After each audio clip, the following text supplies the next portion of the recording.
Hello, everybody.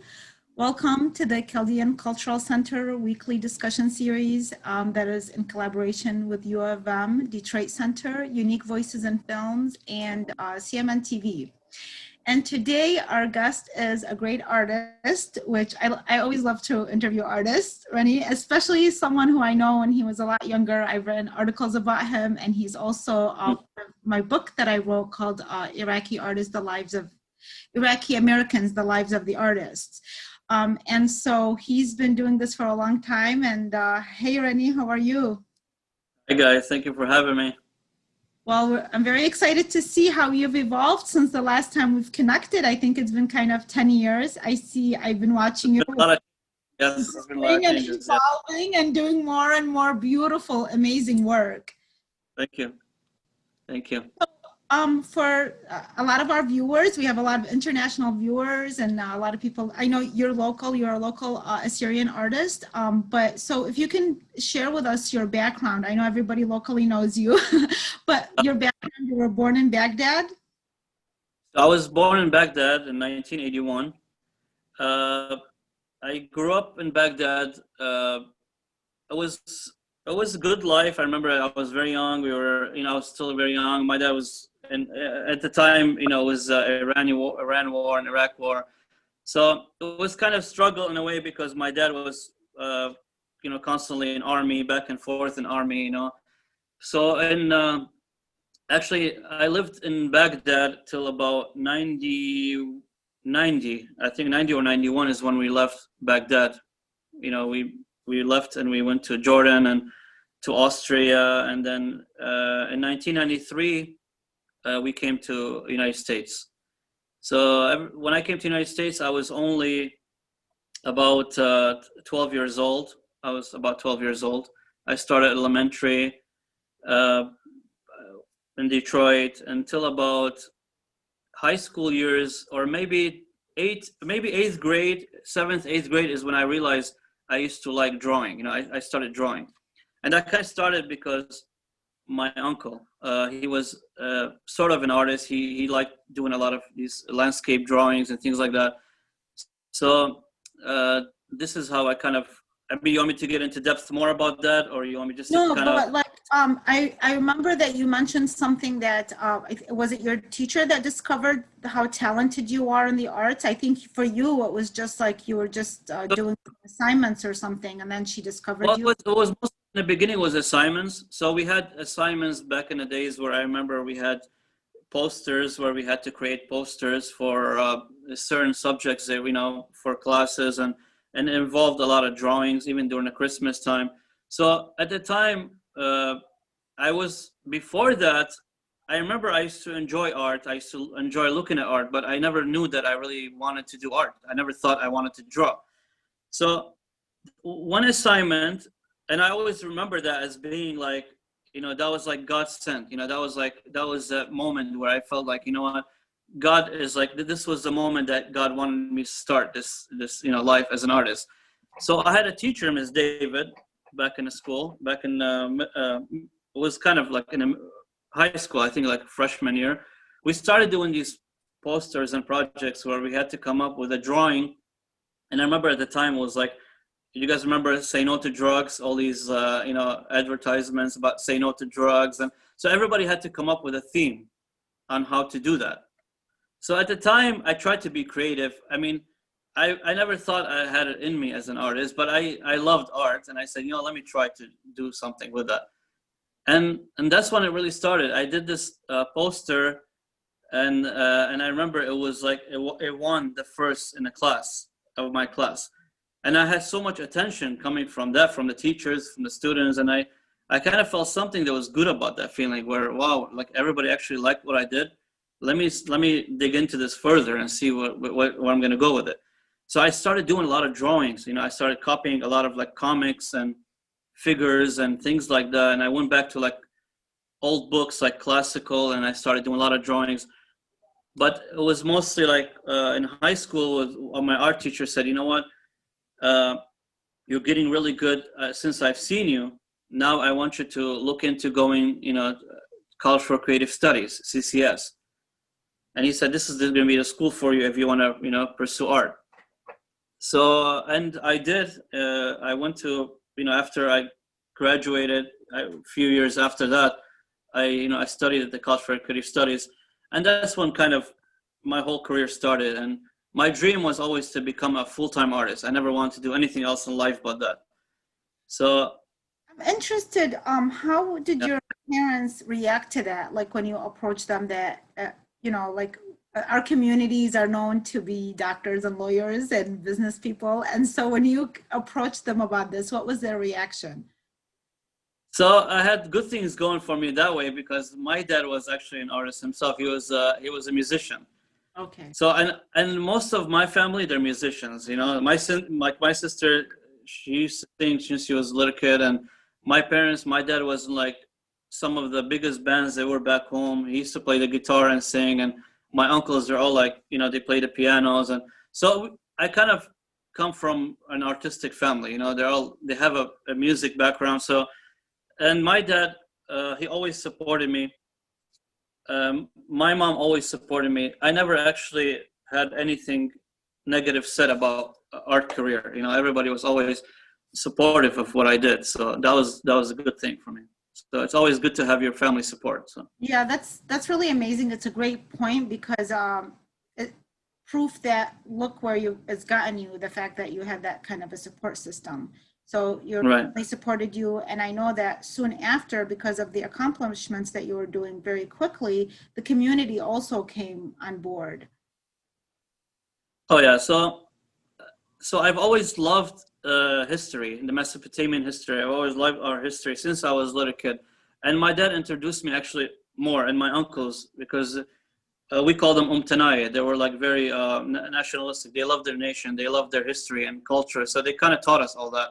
And they showed us where we come from, even though we were left there very young. So when I was introduced to my culture, I saw such a power and in that culture and that history, and I felt like, I said I want to actually reproduce some of these pieces that were done, thousands of years ago, our ancestors. So, I said, as an artist growing up, nowadays, I want to see how it feels to do something like that and see how people react to something like that. So I got into doing a lot of these reliefs. I started doing a lot of sculpture relief when I was actually very young, even in high school. I remember I have some sculpture reliefs. And I saw that connection that our people had with that, and even other people had with our history. And I fell in love with this kind of work. I've always, I did a lot of figurative in college and high school, and I've done a lot of other kinds of styles of art. But when it came to the history, it was something very special to me. It was a different feeling I had when I started doing that. So the communities obviously started realizing, I started doing some work publicly, restaurants and things like that, and banquet halls and community centers and foundations. I have work all over the place. So it just becomes like, you just become more known. People will just see your work and will talk about you, and other people commission you. So it kind of grows as we go. So. And I think I remember, I know that you don't probably do this anymore, but you worked out of your garage. Not anymore. Okay. Now, I cannot remember. I've interviewed so many people over the years. I feel like I've been in there, but it's like I'm having this kind of experience where I was like, did I actually visit, or did he tell me and send me pictures? Did I end up visiting You might have. I mean, I think I did. We live very close to each other, and I remember you telling me there are people when they drive by and see you working, they're literally like stop driving in the park, and then they get like this beautiful free show. So unfortunately, that's not available anymore. But I do remember, now that I'm talking about it, I do remember that I visited because it was just enormous, and the paintings and sculptures and everything that you had. And at that time, you were looking to develop a studio. Congratulations that you have. You said that you've done a lot of different projects, but I know you had a very strong hand in the Ishtar Restaurant, correct? You want to share? Yeah. Yeah. What do you do particularly for that? So I'll tell you a little bit I'll go a little bit back before Ishtar Restaurant. So uh, I've done some works. You know, ever since high school, I've always been doing work. I've always been, you know, creating these pieces, and I have some banquet halls. Maybe they're back in the days, maybe like in late '90s, even early 2000s. They were more popular. I've had some work done actually when I was very young, even in those places. So I have work people actually commission me to do privately in their homes and things like that. But it was never for me. It was never a full time. I was never a full time artist up till when I started doing the Ishtar Restaurant. And then even that Ishtar Restaurant was kind of by coincidence how it happened. And then it just, to me, I think like it's just God's way. That's how God put things in your life that, you know, it was not expected, but it was meant to be that way, you know. So at the time I was doing artwork in my garage, like you've seen it. But that was after work. I used to work. I used to do, like, I've done all kinds of works. You know, when I was in college, I was doing part-time work. Like I used to work with my uncles. They did like heating and cooling. I have like my uncle, he did heating and cooling. So I used to work with them to make some money because I couldn't make a steady income from doing art. It was still, my name was not known. I was still kind of struggling that way. I was selling some pieces here and there, but it was never, it was not to make a living off of it. So I was actually with my uncle, and then we were driving back home. He was driving me back home with his van. And then my dad, he also did like a lot of commercial work. He did like a lot of commercial paintings and like a lot of these designs, like textural walls and things like that. So by coincidence, he had met the owners of Ishtar Restaurant, Fadi and Ali at the time. And they called him to do some work inside the restaurant. And when I was going back home, my dad was called by my uncle to do the heating and cooling for this Ishtar Restaurant. I mean, artwork was not even a part of all this thing. So my uncle was about to drive me home. He said, do you want me to drive you home, or do you want to wait for me like 15 minutes? I just want to go inside real quick, give him like a quote and leave. I said, no, I'll wait for you. You don't have to drive me home, come all the way back here. I'll sit in the car and wait for you. So I sat in the car and I looked at the sign. It says Ishtar Restaurant. I'm like, oh, that's a beautiful name. Because it used to be called Sahara before. Right? It was called Sahara Restaurant. Yes, you're right. It was. Yeah. I feel like it was, yeah, it was like for a short time or something. I just mostly now remember it as Ishtar, but Yeah. it was Sahara before that. So I was waiting in the car. I'm not gonna take too long. I'm just gonna make it real quick, just to show you how God works His ways, you know. So and then he said, my dad called me and said, hey, what are you doing in the car? I said, well, I'm just waiting for my uncle to, he's just giving a quote or something for them to do a job for them. He said, no, well, why don't you come in, because the owner wants to see you. I told him about your artwork and he's really interested to see it. I said, okay, that's fine. So I walked inside. I mean, as soon as I saw Ishtar, the name, I said, you know what? I had so many things running in my mind that time. Instant action, of course. This thing. So I walked inside and he was talking to me and he said, oh, your dad told me about your artwork. I showed him some stuff on my phone. He fell in love with this stuff. He's like, okay, well, what can you do for me? Can you do some work for me? I said, like, what are you looking at? What do you want to do? He said, I don't know. Like, I'm not really artistic and stuff, but, I love this stuff that you did, the culture stuff. And, it kind of makes sense here because of the name. I said, okay, how about if I do a design for you on a computer and show you what this place would look like after it's done? He said, you could do that? I said, yeah. So that day when I drove back home, my uncle drove me back home. I did the whole design. It took me about a day. And I introduced the whole design of the restaurant inside, how it would look like. Just the way it looks right now. And this guy just couldn't believe it. He said, this is going to be my restaurant. I said, it's actually going to look like better than the computer, because it's actually going to be a real artwork that's going to be hanging on those walls, real stone pieces that's going to be sitting there.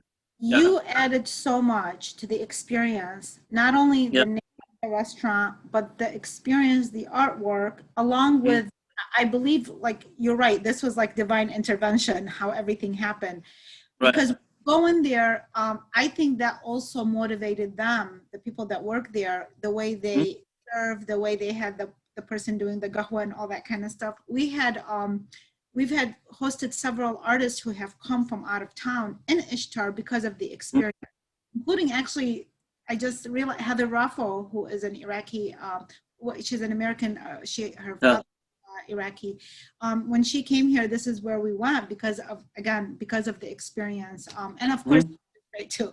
But your artwork there really leaves a very strong mark. And Ishtar, for people who are not in Michigan, it's a local restaurant, a local Iraqi restaurant, and it just happens to be in the city that has the largest population of Chaldean and Assyrians in Michigan. So it's kind of very fitting, right? It's very fitting, like that the restaurant is there and all the artwork and stuff. A lot of people's life, believe me, a lot of people's life have changed because of that place. It taught a lot of people's, they taught themselves about the history and the culture, and they taught their kids. Because some people, they come in here, they from all over the country. You know, they come from Washington, from Virginia, from Texas, and they come into, you know, because my studio is actually in the same plaza as where the restaurant is. So they come to me and tell me how amazing the work is there. They love it, and how it changed their life because they never knew about their history. These people, they live back home never knowing where they came from and how strong and how powerful we were. So a lot of these people, when they looked into this artwork and they saw the pieces there, they started researching and looking and seeing and online and reading about this stuff, and they got into it, and their kids got into it. So it's like it was just meant to be. That place was meant to be in the right place. And after that, it was just God kept throwing things at me like that. It was just every artist's dream, you know. Ever since I finished the restaurant, my life has just been art. I never did anything else in my life besides art. Ever since that day, I've been making a living out of art, thank God. And I'm just living my dream. I'm in my own studio. You know, I don't work for anyone anymore. I work for myself, and I'm just more happy because, like, I'm actually doing what I love. This is what I love. I create these pieces and I make people happy with what I do, you know, and so it's like a dream come true. Ever since Ishtar Restaurant was done, everything has been great for me, thank God, you know. And I remember also that, you know, when I was interviewing you for the book, we had talked about, you had mentioned that you felt like art is very educational, and if people start learning about it, you said they will really get addicted to it. But it's kind of similar to what you're saying with regards to Ishtar. I believe that this book came out before Ishtar. I'm pretty sure of that because I saw the work happen afterward. Otherwise, I would have included it in here. But yeah, I think that. Yeah, and right now, everything that you have said really relates to what you said even before that you did that work, that you kind of are planting that seed for people to kind of connect to their history on a historical and a cultural level and on their heritage. So, and I had asked you, I said, so do you see your art as a form of service? Because you do bring up the fact that, you know, you are inspired by the fact that you are teaching people as well. So it's not just about that you're presenting this artwork and how much you love it. Of course. So there's another component to it. Of course. Yeah. Well, how do you feel about that? And how has that changed? I know we talked about other things about, like, because of what has happened to some of the things that you create, what has happened to them in Iraq. How has your sense of service even strengthened as a result of all of that? So what I feel like is this. I feel like maybe I'm wrong, but this is how I feel. This is how I see it. Because I was always that type of person where I followed a lot of art on social media because, you know, that's, you know, you see the whole world there. So I followed a lot of the Iraqi artists, and I followed actually the artwork in Iraq and how it was, you know, evolving, you know, and the artists, what they were working on the subjects and things like that. So I feel like this. I feel like when I did Ishtar Restaurant and then all the publicity that restaurant got from you know, from their service and the experience that you have inside a restaurant from the art and food and all that stuff, it started getting popular on Facebook, and people all around the world start seeing it. It's social media. Everybody sees something you do really quickly. So I felt like after the restaurant, maybe it took a year or two. Now I see a lot of the Iraqi artists in Iraq, in Baghdad, you know, creating these pieces that are all related to our culture and history. And I felt like, not that I'm saying there was never before me, you know, but I felt like when I did that, I felt like because the publicity that the restaurant got, and then people started talking about it and showing it, and people, I used to get so many messages from Iraqi artists and people in general back home that follow me on Instagram, and a lot of their college students that were studying art in college. I have so many messages, personal messages getting from them, that speaking about how, how they really felt like they lost people like us back home, so creative people. We could have done so much for our country if we were still there, But I always tell them that, what, even though I'm here, we're connected with each other. I do stuff here that relates to our culture.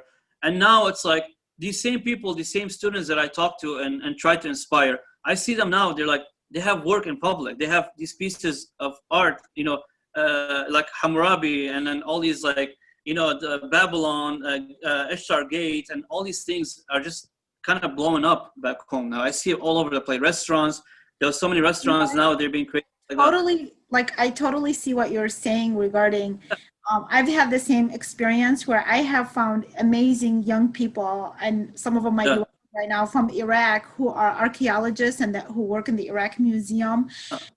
And they're like keeping the practice of cuneiform and translating. I am so inspired and amazed by them. And I think that recognizing each other, that, kind of creates a positive energy, because there's been so much negativity, and we all agree, whether we are in Iraq or we are here, that part of the Iraq history, Mesopotamia, is really, it's underrepresented. And sometimes what happens is the wars and the violence kind of precede all things. But there are beautiful people doing beautiful work in Iraq. And like you, they have taken on, because they're very young and they know how to utilize social media. Are my friends on social media. Yeah, and they're like inspiring each other. So what you're saying is very important, because like now, with the internet, even now, because of pandemic, I know there's been a lot of negativities, but one of the positive things is that we can have people from Iraq that we can interview that otherwise we wouldn't have had the chance. So I totally agree with that. And thank you for inspiring people all over the world, not just in Iraq. Just so my pleasure. I try, like I always say, every artist, when you are a true artist and you have a goal.